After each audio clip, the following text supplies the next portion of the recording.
बिस्मिल्लाहिर्रहमानिर्रहीम। अस्सलाम वालेकुम डियर स्टूडेंट्स, जी मैथमेटिक्स में खुशामदीद। उम्मीद करती हूँ आप सब खैरियत से होंगे। डियर स्टूडेंट्स, हम पढ़े हैं ग्रेड 9 की मैथ्स एक्सरसाइज 1.6 और ये हमारा लेक्चर नंबर 13 है। इंशाल्लाह ये हमारा इस चैप्टर का लास्ट लेक्चर है। इसके बाद हमारे पास रिव्यू एक्सरसाइज है, उसमें तकरीबन मैंने सब कुछ आपको पढ़ा दिया है। उसमें फिर भी कोई कन्फ्यूजन हो तो आप पूछ सकते हैं, और इस चैप्टर से रिलेटेड आपको कोई भी क्वेश्चन हो, कोई क्यूरी हो तो आप कमेंट सेक्शन में ज़रूर पूछें, क्योंकि बिफोर स्टार्टिंग सेकंड चैप्टर अगर आपकी फर्स्ट चैप्टर की कन्फ्यूजन्स दूर हो जाएँ तो ज़्यादा बेटर है। तो इसलिए जो है मैं कोशिश करूँगी कि नेक्स्ट चैप्टर जो है 1 या 2 दिन बाद स्टार्ट कराऊँ, ताकि अगर आपको फर्स्ट चैप्टर में कोई कन्फ्यूजन है आप लोगों की वो कन्फ्यूजन्स दूर हो सके। लेकिन इसके लिए आपको जो है वीडियोस को देखना पड़ेगा, लेक्चर सुनने पड़ेंगे, और उनमें आपको जो भी कन्फ्यूजन है, जो क्वेश्चन आपसे सॉल्व नहीं हो रहे, जिनका आंसर नहीं फाइंड हो रहा या जिसमें कोई क्यूरी है, वो आपने पूछने हैं कमेंट सेक्शन में, ठीक है। तो अब आते हैं हम अपनी एक्सरसाइज पे। बिफोर स्टार्टिंग एक्सरसाइज पिछला लेक्चर रिवाइज कर लें कि हमने पिछले लेक्चर में पढ़ा था। लेक्चर नंबर 11 में हमने पढ़ा था in matrix inversion method. Lecture number 12 में हमने पढ़ा है क्रैमर रूल। क्रैमर रूल और मैट्रिक इन्वर्जन मेथड, इन दोनों मेथड से हमने क्वेश्चंस को सॉल्व कर लिया है। एक्सरसाइज 1.6 का फर्स्ट पार्ट हो गया। उसके बाद 2, 3, 4, 5 एंड 6 हमने जो क्वेश्चंस करने हैं वो वर्ड प्रॉब्लम है। इसी तरह की एक एग्जांपल भी आपकी बुक में गिवन है पेज नंबर 27 पे। सबसे पहले तो हम वो एग्जांपल देखते हैं, ठीक है। सॉल्व वो आप खुद करेंगे, क्योंकि एग्जांपल आपकी बुक में ऑलरेडी सॉल्व हुई है, लेकिन मेरी कोशिश ये होगी कि आपको उसमें से वर्ड प्रॉब्लम से इक्वेशन बनाना बता सकूँ। एग्जाम्पल क्या गिवन है, द लेंथ, अगर आप देखें page number 27, example number 3, the length of a triangle is 6 centimetre less than 3 times it's width. जो एक रेक्टेंगल है उसकी लेंथ दी है 6 centimetre less than 3 times of its width. मतलब विड्थ जो होगी रेक्टेंगल, आपको पता है क्या होता है, उसकी लेंथ और विड्थ दो चीज़ें होती हैं। उसमें जो विड्थ है वो हमारे पास जो है वो 3 गुना है, वो 3 गुना जो है ज़्यादा है, और जो लेंथ है वो 6 सेंटीमीटर भी लेस है उसके 3 गुना से। The parameter of triangle is 140 centimetre. Parameter क्या होता है? पैरामीटर की इक्वेशन होती है कि रेक्टेंगुलर के लिए पैरामीटर की इक्वेशन होती है कि लेंथ को भी हम 2 से मल्टीप्लाई करते हैं, विड्थ को भी 2 से मल्टीप्लाई करते हैं, तो वो हमारे पास दोनों को ऐड कर देते हैं तो हमारे पास पैरामीटर आ जाता है। अगर आप क्वेश्चंस को देखें आगे सॉल्व हुआ है, तो इसने एक्स को क्या लिया है, इसने ले लिया है विड्थ, और लेंथ हमने ले ली है y। तो लेंथ फाइंड करने के लिए y is equal to 3x minus 6, ये इक्वेशन आ गई। दूसरी इक्वेशन जो आई वो हमारे पास 2x plus 2y is equal to 140, parameter वाली इक्वेशन आगे इन्हीं इक्वेशंस को सॉल्व करके इसे मैट्रिक इन्वर्जन मेथड से किया हुआ है। अब आते हैं हम अपनी एक्सरसाइज की तरफ। फिर भी इस एग्जाम्पल में अगर आपको कोई कन्फ्यूजन हो तो आप पूछ सकते हैं, क्योंकि आपकी बुक में सॉल्व है इसलिए मैं इस पर टाइम वेस्ट नहीं कर रही, आपको नहीं करा रही। लेकिन अगर आपको कोई प्रॉब्लम हुई तो इंशाल्लाह मैं उसे सॉल्व करके आपको करा के लेक्चर ज़रूर दूंगी। तो अब आते हैं हम अपने एक्सरसाइज पे। एक्सरसाइज का क्वेश्चन नंबर 2 देख लेते हैं। जो क्वेश्चन नंबर 2 है वो है the length of a rectangle is 4 times it's width. मतलब जो लेंथ है, एक रेक्टेंगल है हमारे पास, ठीक है, उसकी लेंथ जो है वो 4 गुना ज़्यादा है उसकी विड्थ से, ठीक है। उसके अलावा the parameter of rectangle is this. Parameter ये हमने उसकी डायमेंशंस, मतलब उसकी जो डायमेंशन कहते हैं उसकी साइड्स, ठीक है, हमने ये फाइंड कर लेनी है। सबसे पहले तो हम लेट कर लेते हैं। लेट क्या करते हैं, लेंथ ऑफ रेक्टेंगल, लेंथ को हम रिप्रेजेंट कर लेते हैं, मतलब लेंथ और विड्थ हमने दो चीज़ें फाइंड करनी है, इसे हम रिप्रेजेंट कर लेते हैं एक्स से। एंड अब हम करते हैं विड्थ को रिप्रेजेंट, विड्थ ऑफ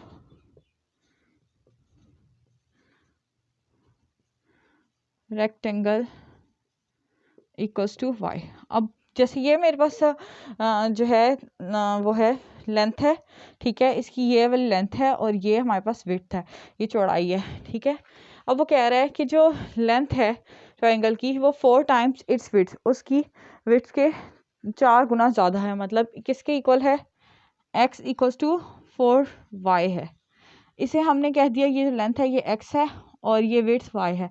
तो वो कह रहा है ये किसके इक्वल है, 4 टाइम y के, मतलब इस जो इतना एरिया है इसके 4 गुना है, ठीक है। ये हमारे पास आ गई इक्वेशन एक इक्वेशन आगे जो सेकंड चीज़ हमें गिवन है, हमने सबसे पहले जब भी वर्ड प्रॉब्लम आए तो आपने देखना है कि आपको क्या क्या चीज़ें गिवन है, उसके बाद आपने फाइंड क्या करना है। पेरीमीटर, पेरीमीटर क्या होता है? पेरीमीटर का फॉर्मूला होता है length into width two length plus width. अब लेंथ क्या है हमारे पास? x है 2x plus 2y equals to क्या पेरीमीटर गिवन है? 150। अब इन इक्वेशंस को हम करते हैं 100 इक्वेशंस और अब इक्वेशंस क्या आई हैं हमारे पास? x इजिकल टू 4y, ठीक है, और दूसरी आई, इसे हम यूँ लिख सकते हैं x minus 4y equals to 0। दूसरी आ गई 2x plus 2y equals to 150। 2 common लेकर उधर डिवाइड करें अगर हम, मतलब उससे 150 से डिवाइड करें 2 को हम, तो हमारे पास आ जाएगा 75 x plus y equals to 75। तो ये हमारे पास इक्वेशन 1 और ये 2 आ गई। अब इन दो इक्वेशंस को हम सॉल्व करेंगे या तो मैट्रिक इन्वर्जन मेथड से या फिर क्रैमर रूल से। बुक में तो आपको कहा है कि आपने दोनों मेथड से सॉल्व करना है, लेकिन यहाँ पे मैं आपको किसी एक मेथड से सॉल्व करना ही बता सकूँगी क्योंकि टाइम की शॉर्टेज है और सारे क्वेश्चंस करने हैं, तो इसलिए एक मेथड करेंगे हम। सबसे पहले इन इक्वेशंस में से हम मैट्रिक्स फॉर्म बना लेते हैं। फर्स्ट इक्वेशन के कोफिशिएंट 1 -4, सेकेंड के 1 1 x और y और यहाँ पे 0 और 75।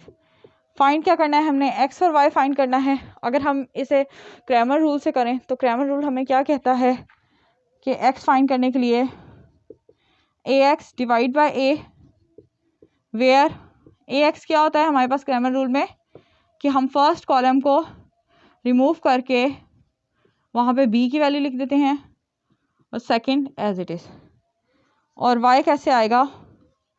ए Y divide by A, where A Y equals to first column as it is, second column की जगह बी, ठीक है। अब हम यहाँ से determinant of A, determinant of A X, determinant of A Y find करेंगे और फिर क्वेश्चन को सॉल्व करते हैं।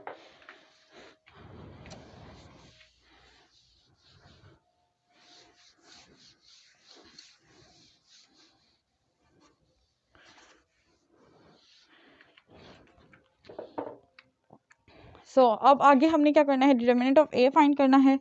ए हमें क्या है? ये है हमारे पास, ये मैट्रिक्स है 1 -4 1 1 1 1 सर 1 -4 1 मल्टीप्लाई बाय और बीच में माइनस आता है तो माइनस माइनस प्लस, ये आगे डिटर्मिनेंट 5। ए एक्स का डिटर्मिनेंट निकालते हैं तो हमारे पास आ जाएगा 0 -4 75 और 1। अब 0 1 सर 0, 75 मल्टीप्लाई बाय -4, माइनस था माइनस माइनस प्लस हो जाएगा। 75 जब हम करते हैं 4 से मल्टीप्लाई करते हैं तो हमारे पास हो जाता है 300, ठीक है। तो हमारे पास ये आ गया 300। ए वाई हमारे पास क्या आया? 11075, 75 माइनस 0, ये आ गया हमारे पास 75 एज इट इज़, ठीक है। अब इन्हें सॉल्व कर लेते हैं। अगर हम इन्हें सॉल्व करें मतलब हमने जो x और y की वैल्यूज़ होती हैं इसमें हमने पुट करनी है, तो हमारे पास x आ जाएगा x equals to 300 divide by 5। इसे अगर सॉल्व करते हैं हम तो हमारे पास ये आ जाएगा 5 1 ज़र और ये आ जाता है हमारे पास 60। x की वैल्यू आ गई 60 और y की वैल्यू आ जाएगी हमारे पास 75 डिवाइड बाय 5। ये 5 1 ज़र और ये हमारे पास हो जाता है 5, क्योंकि देखें ना 5 1 ज़ा 5 और ये हो जाता है 15 ज़र, तो हमारे पास y की वैल्यू आ जाएगी 15। अब आप देख सकते हैं जो y की वैल्यू आई है वो 15 है और x की 60 है। हमें जो क्वेश्चन में गिवन यही था ना कि 4 टाइम्स हो जाए, तो ये 4 टाइम्स हो गई, ठीक है। मतलब x की जो वैल्यू है वो जो लेंथ है हमारे पास वो विड्थ के 4 टाइम हो गई ना, ठीक है। और ये हमारे पास वैल्यूज़ भी फाइंड हो गई। सिमिलरली अगर आपने मैट्रिक इन्वर्जन मेथड से फाइंड करना हो तो आप इसे उससे भी फाइंड कर सकते हैं। मेन चीज़ इसमें जो होती है वो आपने इक्वेशंस बनानी है। इक्वेशंस अगर आपकी सही है और आपका मेथड सही आता है तो आप क्वेश्चन को आगे प्रोसीड कर सकते हैं। जो नेक्स्ट क्वेश्चन है क्वेश्चन नंबर 3, वैसे तो सिमिलर क्वेश्चन नंबर 2 की तरह है, लेकिन इसकी इक्वेशंस मैं आपको बनाना बताती हूँ। उन्होंने कहा है 2 साइड्स ऑफ अ रेक्टेंगल। अब रेक्टेंगल जो होता है हमारे पास क्या होता है, रेक्टेंगुलर क्या होता है शेप, इसकी 2 ही साइड्स होती हैं, एक इसे हम कहते हैं लेंथ, एक कहते हैं विड्थ। अगर हम इसे ले लेते हैं x और इसे ले लेते हैं y, तो वो कह रहे हैं उन दोनों का जो डिफरेंस है, मतलब x माइनस वाई लेट कर लेते हैं। सबसे पहले तो लेंथ इक्वल्स टू x और विड्थ इक्वल्स टू वाई। तो उसने क्या कहा, उन दोनों का जो डिफरेंस है वो क्या है, x माइनस वाई क्या है हमारे पास 3.5 आता है, सेंटीमीटर आता है। फाइंड द डायमेंशन, हमने इसकी x और y मतलब साइड्स का फाइंड करना है। पैरामीटर क्या गिवन है, पैरामीटर का फॉर्मूला होता है 2x प्लस 2y, और ये किसके इक्वल है 67 के, मतलब हमारे पास 2x plus 2y equals to 67। Equation 1 आ गई, इक्वेशन 2 आ गई। आपने इसे सेम एज इट इज़ जैसे हमने पिछला क्वेश्चन सॉल्व किया वैसे सॉल्व करना है, चाहे आप क्रैमर रूल से करें चाहे मैट्रिक इन्वर्जन मेथड से करें। इसकी जब आप फॉर्म बनाएंगे तो हमारे पास फॉर्म बनेगी 1 minus 1 2 x y equals to 3.5 and 67। ठीक है, तो आगे आपने इसे, क्योंकि हमने मैट्रिक इन्वर्जन मेथड भी पढ़ा है, क्रैमर रूल भी पढ़ा है, आगे आपने इसे खुद सॉल्व करना है, ये आपकी असाइनमेंट है। तो मैं आगे जो भी क्वेश्चंस आपको नेक्स्ट भी कराऊंगी उनकी इक्वेशंस बनाना बताऊंगी। क्वेश्चंस आपने खुद सॉल्व करने के, क्रैमर रूल और मैट्रिक इन्वर्जन मेथड बहुत डिटेल में हम लेक्चर नंबर 11 और लेक्चर नंबर 12 में पढ़ चुके हैं। अब आते हैं नेक्स्ट क्वेश्चन की तरफ। नेक्स्ट जो हमें क्वेश्चन गिवन है question number 4, the third angle of the isosceles triangle 16 degree less than sum of 2 equal angles. अब आइसोसेलेस ट्रायंगल होता क्या है, आइसोसेलेस ट्रायंगल वो होता है जिसकी 2 इक्वल साइड्स हों और एक साइड जो चेंज हो। सिमिलरली उसके जो 2 एंगल्स होते हैं, ये एंगल और ये एंगल फॉर एग्जांपल, ये दोनों सेम है और जो थर्ड एंगल है वो डिफरेंट होता है। ठीक है, तो उन्होंने कहा कि एक ऐसा आइसोसेलेस ट्रायंगल जिसकी जो एक तीसरी जो अलग साइड है, अलग एंगल है, ठीक है, वो क्या है 16 degree less than sum of 2 के सम के बराबर है। अगर हम इसे x दे दें, इसे भी x दे दें, तो ये y आ जाएगा। लेट कर लेते हैं first angle equals to x, तो जाहिर बात है सेकंड एंगल भी हमारे पास x ही आएगा क्योंकि दोनों सेम होते हैं। और थर्ड एंगल क्या आएगा, इक्वल्स टू y। अब उन्होंने क्या कहा कि थर्ड एंगल है वो क्या है 16 डिग्री लेस है, मतलब दोनों को ऐड करें, फर्स्ट 2 को माइनस 16 करें तो वो इक्वल होता है y को। इसे हम इस तरह लिख सकते हैं 2x minus Y equals to 16। इसे इक्वेशन 1 का नाम दे दिया। और आपको पता है कि जो एक ट्राइंगल होता है, इसके अलावा ट्राइंगल के जो तीनों एंगल्स होते हैं, जब उन्हें हम ऐड करते हैं x plus y equals to 180 degree बनता है। ठीक है, ये डिग्री है, तो ये हमारे पास बन गया 2x plus y equals to 180 degree, मतलब ये। तो यहाँ से इक्वेशन 1 और इक्वेशन 2 हमारे पास आ गई। हमने इसे मैट्रिक इन्वर्जन या क्रैमर रूल से सॉल्व कर लेना है। वैसे तो ये जो है और भी बहुत तरीके से कंपेयरिंग कोफिशिएंट से भी सॉल्व होती हैं हमारे पास, हम जो है इसकी सब्स्टिट्यूशन से भी सॉल्व कर लेते हैं, सिमिल्टेनियसली भी सॉल्व कर लेते हैं, लेकिन हमने यहाँ पे कहाँ कैसे सॉल्व करना है, हमने इसे by using comparing coefficient, sorry by using matrix inversion या by using Cramer rule solve करना है। ठीक है, ये 2 क्वेश्चंस मैंने आपको इनकी इक्वेशंस बनाना बता दी, आपने इनको खुद करना है। ठीक है, अब जो नेक्स्ट 2 क्वेश्चंस हैं उनकी भी मैं आपको इक्वेशंस बनाना बताती हूँ, आपने उन्हें मैट्रिक इन्वर्जन मेथड या क्रैमर रूल से खुद सॉल्व करना है। तो जो हमारे पास क्वेश्चन नंबर 5 है, क्वेश्चन नंबर 5 में क्या गिवन है, one acute angle of a right triangle is 12 degree more than twice than other acute angle.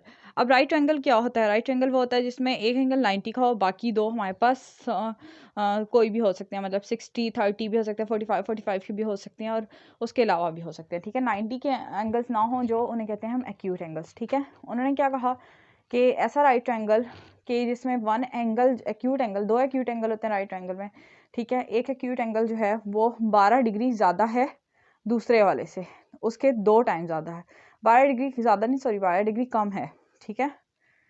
तो अब हम अगर एक्यूट एंगल को रिप्रेजेंट कर रहे हैं, एक को x से दूसरे को y से, और थर्ड एंगल हमें पता है उसमें होता ही 90 है, तो x माइनस 12, उन्होंने कहा कि एक ज़्यादा है, दो गुना ज़्यादा है, मतलब 2x ज़्यादा है, 2y है इक्वल्स टू कितने, x माइनस 12, मतलब पहले में से अगर हम 12 निकाल दें तो ना वो 2 गुना आता है दूसरे एंगल के, x minus 12 equal to 2y। Equation आई थी x minus 2y is equal to 12। और दूसरा हमें पता है कि ट्राइंगल्स जो होते हैं उनके एंगल्स का सम जो होता है वह 180 डिग्री होता है। तो यहाँ से हमारे पास इक्वेशन आ जाएगी x plus y is equal to 90, क्योंकि x प्लस वाई प्लस 90 तीनों एंगल्स को जब सम करेंगे तो हमारे पास 180 की इक्वल आएगा। तो यहाँ पे हमारे पास दो इक्वेशंस फाइंड हो गई हैं और हम इसे आगे मैट्रिक इन्वर्जन या क्रैमर रूल दोनों में से किसी मेथड से सॉल्व कर सकते हैं। अब आते हैं क्वेश्चन नंबर 6 की तरफ। क्वेश्चन नंबर 6 क्या है, 2 कार्स जो हैं that are 600 kilometre apart from 600 metre जो हैं वो एक दूसरे से दूर हैं, ठीक है ना। देयर स्पीड डिफर बाय, उनकी स्पीड कितनी है, वो 6 किलोमीटर पर हॉर है, ठीक है। उनकी स्पीड में मतलब इतना डिफरेंस है। तो हमने एक कार की स्पीड को x का नाम दिया, दूसरी को y का दिया। x minus y is equal to 6 first equation बनी। सेकंड इक्वेशन में वो क्या कहता है कि अगर 4 1/2 और मतलब 4.5 घंटे बाद अगर जो है उनकी स्पीड कितनी है 123 किलोमीटर है। अब हम x माइनस वाई का डिफरेंस 6 था, ठीक है, लेकिन अब 123 आ रहा है, लेकिन कितने घंटे बाद, 4.5 घंटे बाद। तो 4.5 को हम मल्टीप्लाई करेंगे x से भी, y से भी और 123 से भी, तो हमारे पास ये इक्वेशन आ जाएगी 4.5x minus 4.5y equals to 477। Solve करेंगे तो x minus y is equal to 123 आ जाएगा। एक equation x minus y is equal to 6 आई, दूसरी x minus y is equal to 123 आई। इन दोनों इक्वेशंस को सॉल्व कर लेंगे हम मैट्रिक इन्वर्जन या क्रैमर रूल से, तो हमारे क्वेश्चन सॉल्व हो जाएगा। होप सो आप लोगों को समझ आ गया हो। फिर भी कोई किसी क्वेश्चन में कोई कन्फ्यूजन हुआ करे तो आप लोग कमेंट सेक्शन में ही पूछ सकते हैं, मुझे इनबॉक्स में भी पूछ सकते हैं। तो इसी के साथ हमारा जो है चैप्टर नंबर 1 और एक्सरसाइज 1.6 का इख्तिताम होता है। फिर भी इस चैप्टर में आपको कोई कन्फ्यूजन, कोई मसला हो तो आप मुझसे कमेंट सेक्शन में भी पूछ सकते हैं।